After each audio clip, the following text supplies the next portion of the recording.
Justice several times. Their website is fantastic. And the U.S. Department of Justice's website, again, I would recommend that you look at that because Justice may be the only agency I know of that has a special page on its WorkLife website for managers. So that page has a decision toolkit, which is a nifty device. It's a questionnaire, so when you're looking at an employee's request for flexibility, whether it's a flexible schedule or telework, you can answer this questionnaire and actually the computer will rate the request and give you a sense for whether or not that request could work, and if not, ways in which you might be able to strengthen it. So you might avail yourself of some of the resources on the Justice website.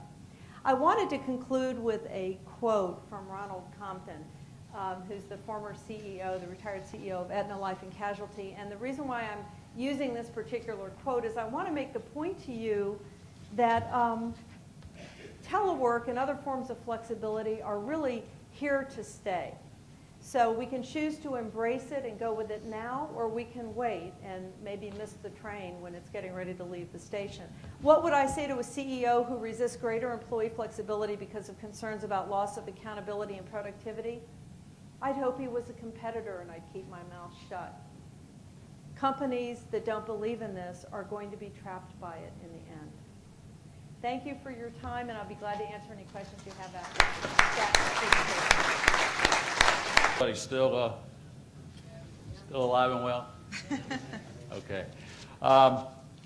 What I want to do this afternoon, and they promised me that they're going to, they'll give me the sign if I go over because, I can get a little passionate about this subject. So I want to make sure I don't ramble on, and that we leave time for questions. But I really believe in this, and there's a couple of things I'd like to say up front. My organization in DISA has the responsibility for manpower, personnel, security, BRAC, and everything in between. So anything that has to do with the people, of the organization, we actually have the responsibility.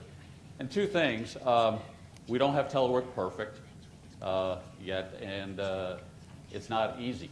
Okay, it wasn't easy to do some of the things that we did, but we believe that they were very, very important for our agency. And so I'm going to go through the things that you see up there, and I'll go through them quite quickly, and then we'll open it up for questions from the entire panel. So if we go to the next chart. I'm not going to I just want to do a real quick soundbite on what DISA does.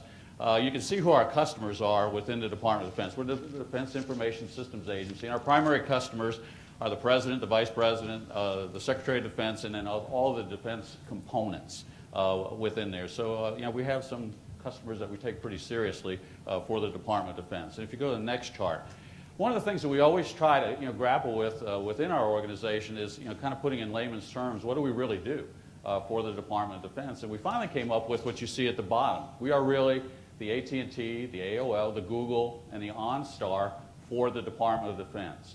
And so our people, in addition to doing all that, have the responsibility for protecting all the DoD networks on a 24/7.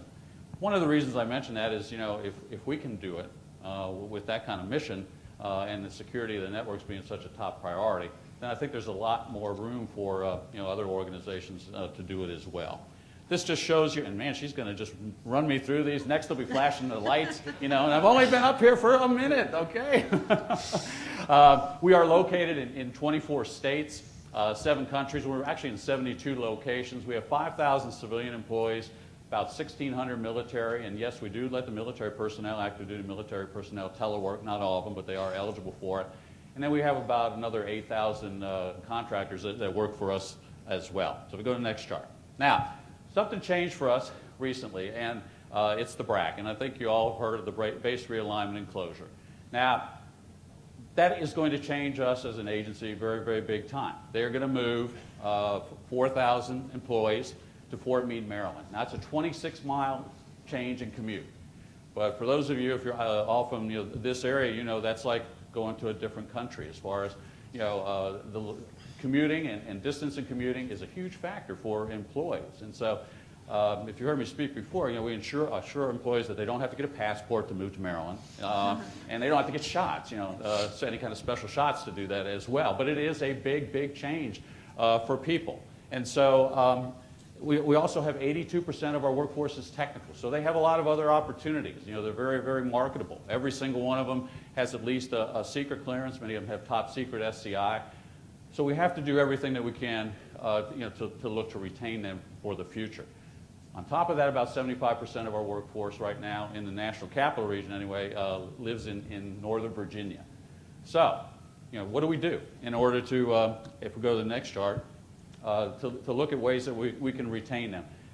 The one thing I would say, though, up front on this is, I bristle a little bit when, and we're asked about this a lot.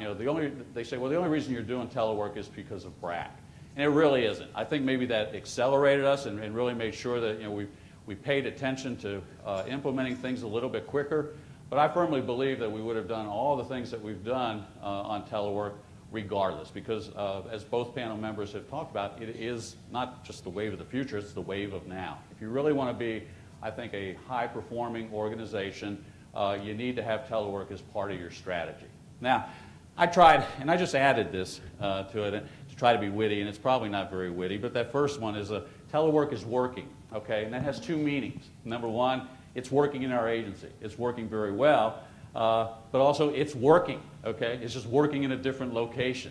And so what we have really tried to emphasize is productivity should increase if you do telework properly, and I'll talk about a few things on that in a subsequent chart. What we did about a year and a half ago, though, is we also changed our telework policy. Our director of the agency is a very forward-thinking individual, and he approved a recommendation that where employees can now telework 2 days a week.